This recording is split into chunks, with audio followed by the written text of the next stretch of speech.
오늘 말씀을 통해서 하만의 몰락과 최후라고 하는 제목으로 말씀을 함께 나누겠습니다.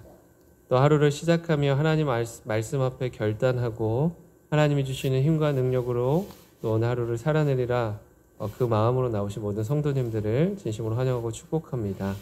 하나님이 주시는 그 영의 양식을 통해 오늘 하루를 살아가는 힘과 능력 얻는 이 시간 되길 바랍니다. 제가 이제 군인으로 군 복무하던 시절이었는데요. 갑자기 어느 날 아침에 갑자기 부대가 소란스러워졌습니다.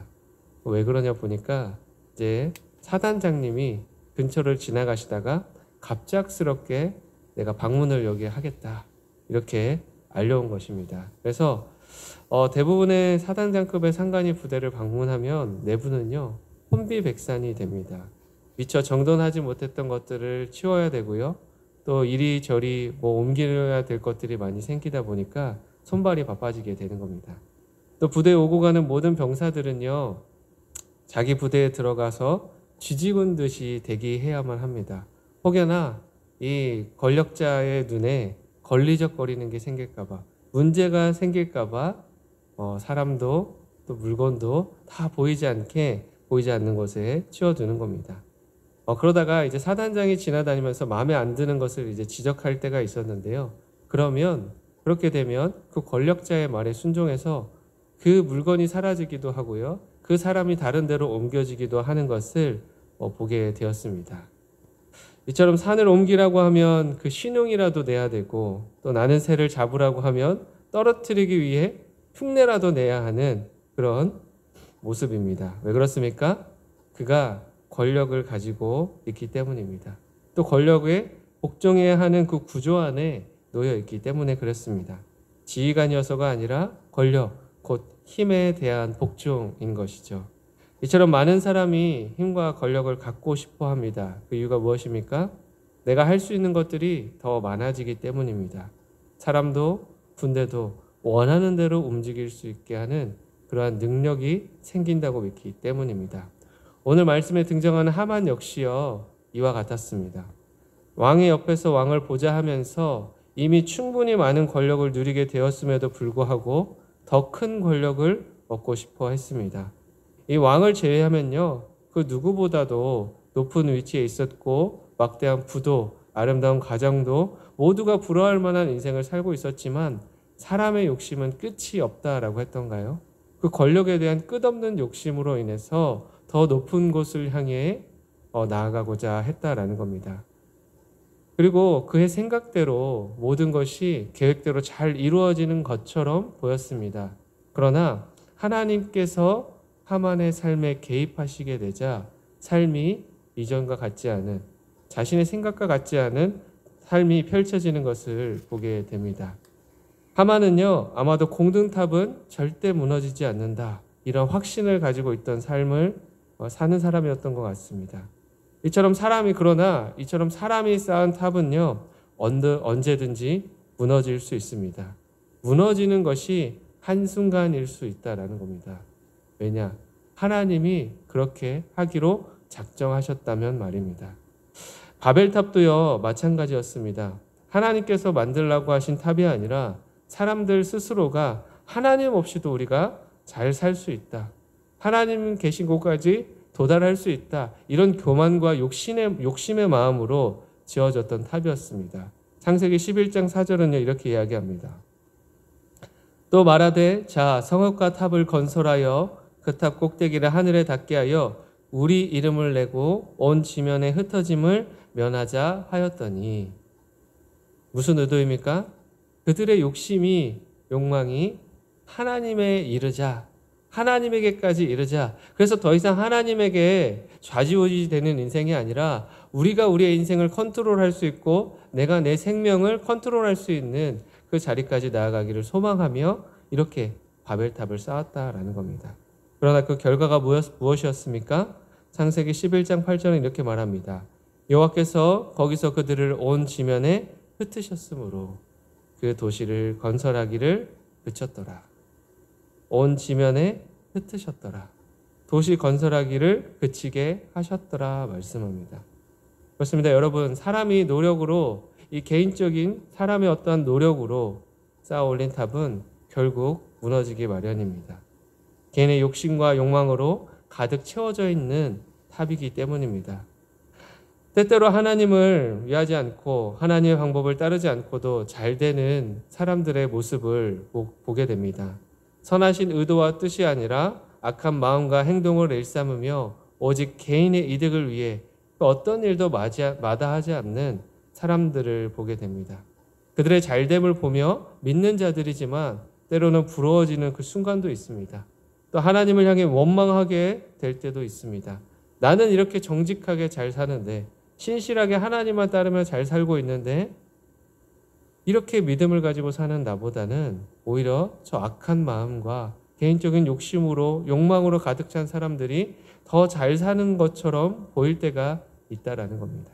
그래서 이따금 하나님 도대체 언제까지입니까? 악인의 잘됨을 지켜보는 것이, 그들의 형통을 지켜보는 것이 언제까지입니까? 라고 호소하게 될 때도 있습니다. 하지만 분명한 것은요, 악인의 형통은 일시적이라는 겁니다. 일시적일 뿐만 아니라 그들은 자신의 악행에 대한 최후가 어떤 결과를 가져올지 전혀 모른 채 살아가고 있다는 것이죠.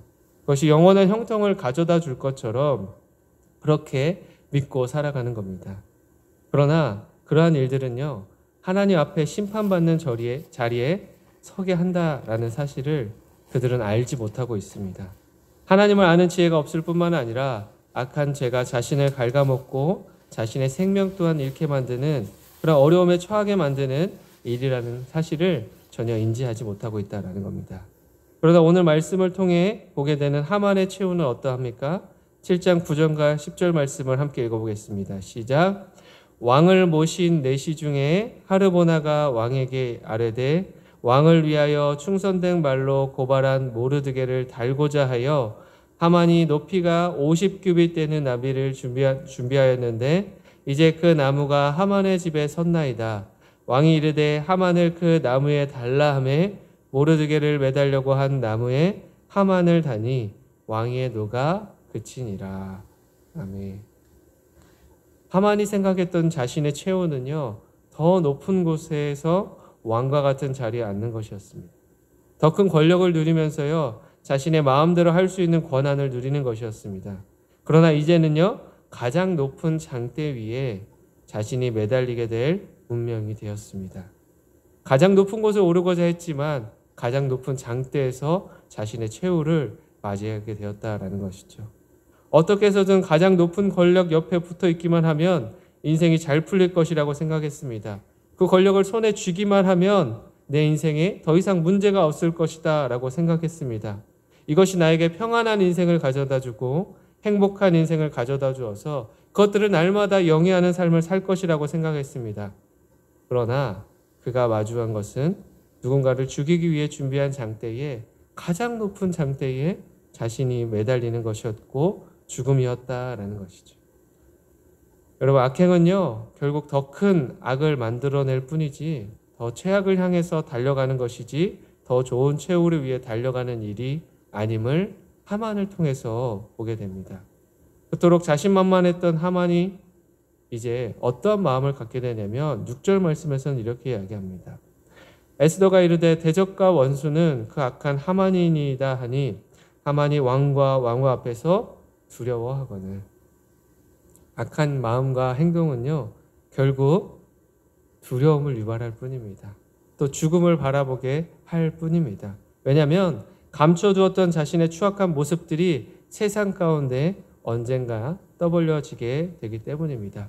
하만도 이것에 대해서 두려워했고요, 그 두려움으로 벌벌 떠는 인생이 되었습니다. 이전까지는요, 당당했고요, 떳떳했습니다. 그 누구보다도, 그 누구 앞에서도 주눅들지 않는 그러한 모습을 살아왔다라는 겁니다. 그러나 하나님께서 악행을 직면하게 하시고 그것을 세상에 드러내실 때에는 두려움에 떠는 존재가 될 수밖에 없었다라는 겁니다. 이처럼 사람의 악한 마음, 사람의 악한 행동을 하나님이 멈추게 하십니다. 선하신 하나님께서 악한 행동을 그저 지켜만 보고 있는 것이 아니라는 겁니다. 그러나 이와는 반대로 하만의 반대편에 서서 왕의 권력 위에 섰던 사람이 아니라 하나님의 곁에 서서 믿음으로 순종하며 신뢰의 길을 걸었던 이들의 삶은 어떠했습니까? 하나님이 예비하신 놀라운 은혜와 축복을 받아 누리는 삶이 되었다라는 겁니다. 인간적인 그 방법으로 또 인간적인 노력으로 오르고자 했다면 결코 오르지 못할 산이었고요. 이르지 못할 삶이었습니다. 사람의 방법으로, 사람의 관계로 이 모든 것을 해결하고자 하려고 했다면 하만과 크게 다르지 않은 최후를 맞이하게 되었겠지만 이들에게 마주하게 하신 삶은 놀랍습니다. 2절 말씀입니다. 왕이 둘째 날 잔치에 술을 마실 때에 다시 에스더에게 물어 이르되 왕후 에스더여 그대의 소청이 무엇이냐 곧 허락하겠노라. 그대의 요구가 무엇이냐 곧 나라의 절반이라 할지라도 시행하겠노라. 나라의 절반이라도요 왕후 에스더에게 주겠다는 겁니다. 무엇이든 말만 하면 그것을 갖다 바치겠다라는 겁니다. 이러한 자리에 오를 수 없었던 여인이 이 놀라운 은혜와 영광을 누리고 있는 겁니다. 이러한 이야기를 한 것은요 이번 한 번만이 아닙니다. 5장 3절에서도 6절에서도 이를 이야기합니다. 그대의 소원이 무엇이며 요구가 무엇이냐 나라의 절반이라도 그대에게 주겠노라. 똑같은 말을요 3번이나 반복하면서 내가 모든 것을 줄 준비가 마쳐 있다. 모든 준비를 마쳤다. 마음의 결단도 그 모든 재물의 모든 것도 다 마쳤다라고 이야기하는 겁니다. 그토록 달라고 요구하는 하만에게는요 아무것도 내어주지 않았지만 그저 묵묵히 하나님을 신뢰하며 하나님의 곁에서 선하신 뜻을 이루기 위해 노력한 순종의 자녀에게는 은혜라고 고백할 수밖에 없는 놀라운 일들을 예비하시고 행하셨다라는 겁니다. 모르드게의 삶도 마찬가지였습니다. 모르드게의 삶에서는 하나님이 어떻게 은혜를 베푸셨는지 6장 11절에서는 이렇게 이야기합니다. 하만이 왕복과 말을 가져다가 모르드게에게 옷을 입히고 말을 태워 성중 거리로 다니며 그 앞에서 반포하되 왕이 존귀하게 하시기를 원하시는 사람에게는 이같이 할 것이라 하니라. 아멘. 그토록 하만이 오르기를 원했던 그 자리에 한 번도 구한 적 없는 모르드게가 지금 올라 있는 것을 보게 됩니다. 우리가 믿고 따르는 하나님은요 선하신 하나님입니다. 그리고 그 아름다운 선이 우리에게 임하기를 원하시는 하나님입니다. 악행과 다르게 선함은 더 크고 아름다운 선을 만들어냅니다. 더하면 더할수록 우리의 마음과 삶이 더 아름답게 변화되게 만드는 일입니다. 우리에게 필요한 것은요 선하고 아름다우신 하나님의 계획을 변함없이 신뢰하며 나아가는 순종하는 자세입니다. 오늘도 우리가 하나님의 편에 서 있다면 하나님은 언제나 우리 편에 서서 더 좋은 길로 아름다운 길로 인도하실 것이기 때문입니다. 때로는 눈앞에 보이는 악인의 형통이 부러워 보이고 더 빠른 지름길로 나아가는 지혜로운 방법처럼 보일 때도 있지만 길을 내시고 길을 여시는 분이 하나님이고 우리를 향한 선하고 아름다운 계획을 가지신 분이 하나님이심을 믿음으로 고백할 수 있기를 바랍니다. 그래서 악인의 형통을 부러워하기보다 선하신 하나님에 대한 기대와 신뢰를 가지고 믿음과 소망을 잃지 않는 그렇게 매일의 삶을 살아가는 저와 여러분들이 되기를 간절히 소망합니다. 지금 함께 기도하겠습니다. 시간 말씀을 기억하며 기도하고 또 기도 제목을 놓고 함께 기도하겠습니다. 첫 번째로 하나님께서 우리를 위해 예비하신 선하고 놀라운 계획과 길에 대한 믿음과 신뢰를 잃지 않도록 또 악인의 형통을 결코 지켜보는 것이 아니라 때를 기다리고 계시는 하나님이심을 알아 악인의 편에 서는 것이 아니라 하나님의 편에 날마다 설 수 있는 우리들이 될 수 있도록 우리가 세상에 살면서도 세상을 따르지 않고 하나님의 인도하심과 하나님의 도우심을 구하는 그 자리에 서는 삶을 살아가는 우리 모두가 될 수 있도록 기도해 주시고 또 다음 세대 자녀들을 위해서 또 아프면 신음하는 환우들을 위해서 이 시간 주여 한번 부르짖고 함께 통성으로 기도하며 주님 앞에 나아가겠습니다. 주여